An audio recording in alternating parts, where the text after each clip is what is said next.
As previously mentioned, AYC's mission is to empower low-income immigrant and at-risk youth of all communities. As seen in the report, they are currently helping 82% of low-income households of many different ethnicities and Asian Pacific Islanders, being the highest with a total of 41% of their greatest areas of service is located within the San Gabriel and Antelope Valley, which is 60%.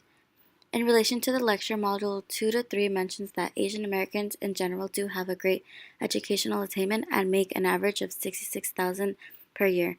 However, their poverty rate overall is 9% and it increases to 27.6% when female householders are taken into consideration.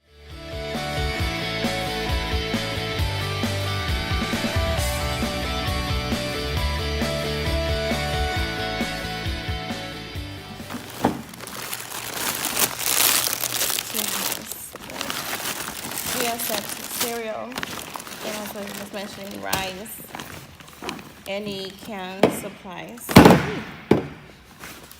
any canned. And this is what one of the groups brought last week. Oh, okay. Yes. So you can see like what we are getting. And every month we have the signing sheet. And that is just for us to keep records.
So to recap, AYC serves Asian Americans as well as African Americans, Latinos, and Caucasians.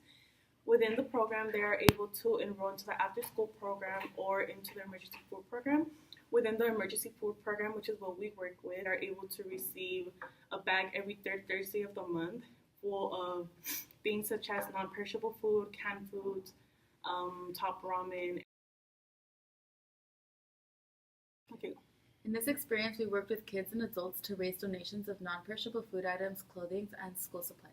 As a group, we reached out to friends and families to help with donations, and for about 10 to 11 weeks, we focused on what we can do. So after going to AYC and seeing what they wanted most, we reached our goal of more than 200 cans and many bags of clothes. Collecting and donating for AYC this semester turned out to be a really good experience for me. At first, my group and I weren't sure if collecting and donating cans would be the best idea, but at the end result, it turned out to be really good, and we also donated clothing and other non-perishable items. I had been wanting to do something for the community for some time now. I just didn't know how to get my foot in the door, and I feel like this semester I was able to do that. As a group, we had many limitations, such as not being able to meet up, not being able to actually get everything together. But some of the strengths that we had is that once we actually did get together, we got all the stuff that we needed to donate. Next time, we will try to announce and draw more attention to our fundings. Also, try to be able to meet up to work on it together as a group because our schedule did not allow it. So moreover, plan ahead. The way that AYC impacted me on a personal level was that it made me change my thought process a bit more. So before this class, I always thought that Asian Americans didn't have it as difficult as maybe African Americans or Mexican Americans, in the sense that there was more like physical brutality and physical and verbal abuse towards them. Like as an Asian American myself, I never really saw that when I was growing up, nor did I see that with people surrounding me. So I always believed in that stereotype, but since this class I'm working with AYC, I've seen that we do all have our struggles regardless of our ethnicity or race. It just comes in different forms.